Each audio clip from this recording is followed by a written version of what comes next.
ফের রক্তাক্ত ভাঙড়, প্রকাশ্যে গুলি করে খুন তৃণমূল নেতাকে, তীব্র উত্তেজনা এলাকায়।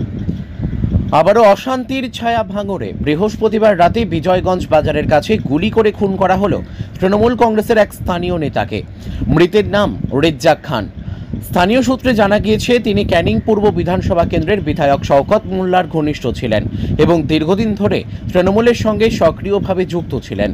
প্রত্যক্ষদর্শীদের বয়ান অনুযায়ী বৃহস্পতিবার সন্ধ্যায় দুটি রাজনৈতিক বৈঠক সেরে বাড়ি ফিরছিলেন রেজ্জাক খান। সেই সময়ই আচমকা হামলা চালায় একদল দুষ্কৃতী। তাকে লক্ষ্য করে একাধিক গুলি চালানো হয় ও ধারালো অস্ত্র দিয়ে কুপিয়ে আহত করা হয়। সঙ্গে সঙ্গে রক্তাক্ত অবস্থায় তাকে স্থানীয় হাসপাতালে নিয়ে যাওয়া হলে শেষ রক্ষা হয়নি। চিকিৎসকেরা তাকে মৃত বলে ঘোষণা করেন। ঘটনার পর গোটা এলাকা জুড়ে ব্যাপক উত্তেজনা ছড়িয়ে পড়ে। তৃণমূল কর্মী ও সমর্থকেরা ক্ষোভে ফেটে পড়ে এবং অভিযুক্তদের অবিলম্বে গ্রেপ্তারের দাবিতে রাস্তায় নামেন। তাদের দাবি এটি একটি পরিকল্পিত রাজনৈতিক হত্যাকাণ্ড। রেজ্জাক খান জনপ্রিয় ও প্রভাবশালী সংগঠক ছিলেন। তার জনপ্রিয়তাকেই মেনে নিতে না পেরে এই হামলা, অভিযোগ তৃণমূলের। ঘটনার পরই এলাকায় বিশাল পুলিশ বাহিনী মোতায়েন করা হয়েছে। পুলিশের তরফে জানানো হয়েছে ঘটনার তদন্ত শুরু হয়েছে এবং অভিযুক্তদের খোঁজে তল্লাশি চলছে। তৃণমূলের বিধায়ক শওকত মোল্লা সরাসরি আইএসএফ বিধায়ক নওশাদ সিদ্দিকের বিরুদ্ধে অভিযোগ এনেছেন। তার বক্তব্য, নওশাদের মদতেই খুন করা হয়েছে রেজ্জাককে। আইএসএফ ভাঙড়ে জনসমর্থন হারাচ্ছে, তাই পরিকল্পিতভাবে এই নৃশংস হামলা চালানো হয়েছে। পুলিশকে বলছি, দোষীদের অবিলম্বে গ্রেপ্তার করে দৃষ্টান্তমূলক শাস্তির ব্যবস্থা করা হোক। এলাকায় রাজনৈতিক পরিস্থিতি ক্রমেই উত্তপ্ত হয়ে উঠেছে। প্রশাসনের তরফে পরিস্থিতি নিয়ন্ত্রণে আনার চেষ্টা চলছে। ব্যুরো রিপোর্ট, আমাদের টিম। বাড়িতে আমরা আগে চলে গেছি, ইনি লাস্টে দেখাচ্ছি খবর পাচ্ছি যে ডেড হয়ে গেছে, পড়ে আছে। এসে দেখছি যে গুলি হয়েছে আর 3টে কোপ আছে। কি অবস্থা আপনারা দেখেন না। এর নাম কি?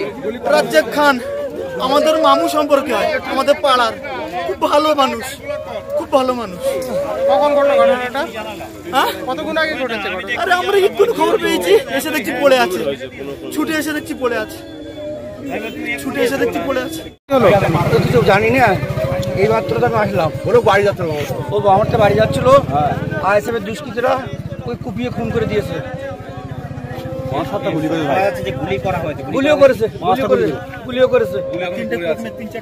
কোপ মেরেছে, কুপিয়েছে, প্লাস গুলি করেছে। মারা গিয়েছে। সম্পূর্ণ নওশাদের উস্কানিতে হচ্ছে। কে মারা গিয়েছে? তার নাম রেজ্জাক খান, এই অঞ্চলের সভাপতি, আপনাদের দলের তৃণমূল কংগ্রেসের সভাপতি। দাদা, হঠাৎ আবারও ভাঙড়ে এই যে মার্ডার, কি মানে কিভাবে দেখছেন এই ঘটনাটা? এখন আমরা ভাষা খুঁজে পাচ্ছি না। আমার এমএলএ সাহেব আসছে, কি বলে দেখি, তারপরে বলবো। রাজ্জাক সর্দার আমাদের বিধানসভা, রাজ্জাক খান আমাদের বিধানসভা কমিটির সদস্য, আমাদের স্ট্রং লিডার। আইএসএফ আশ্রিত সমাজ বিরোধীরা এটা সম্পূর্ণ নওশাদ সিদ্দিকীর মদতে আজকে তাকে নৃশংসভাবে গুলি করে এবং তাকে কুপিয়ে খুন করা হয়েছে। ও বিকাল থেকে আমাদের দুটো মিটিং অ্যাটেন্ড করেছে। মিটিং করে ও বাড়ি ফিরছিল। আসলে ভাঙড় বিধানসভা এলাকায় এদের অস্তিত্ব বিলীন হয়ে যাওয়ার ফলে এই আইএসএফ আশ্রিত সমাজ বিরোধীরা এই ধরনের ঘটনা ঘটছে। আমরা পুলিশকে, আমরা দিদিকে অনুরোধ করব যে অবিলম্বে এই আইএসএফ আশ্রিত সমাজ বিরোধী এদেরকে অবিলম্বে গ্রেপ্তার করা এবং তার দৃষ্টান্তমূলক শাস্তির ব্যবস্থা করা। পুজোর আগে স্বনির্ভরতার পথে প্রথম পদক্ষেপ নিন। বাড়ির কাজ বা পড়াশোনার পাশাপাশি আয় করতে চান? সেলাই শিখে নিজের পায়ে দাঁড়ান। ড্রয়িং সহ কাটিং সেলাই শিখুন সহজ পদ্ধতিতে, অল্প খরচে ও কম সময়ে। আজই ভর্তি হন দীপা সেলাই সেন্টারে। প্রশিক্ষণের শেষে পাবেন সার্টিফিকেট। ঠিকানা ডাউকিমারি রামভোলার মাঠ এবং কালীরহাট বিদ্যালয় পাড়া। যোগাযোগ করুন 7866960719। আর দেরি নয়, আজই শুরু করুন স্বনির্ভরতার নতুন যাত্রা। আমরা আছি আপনার ফোনের অপেক্ষায়।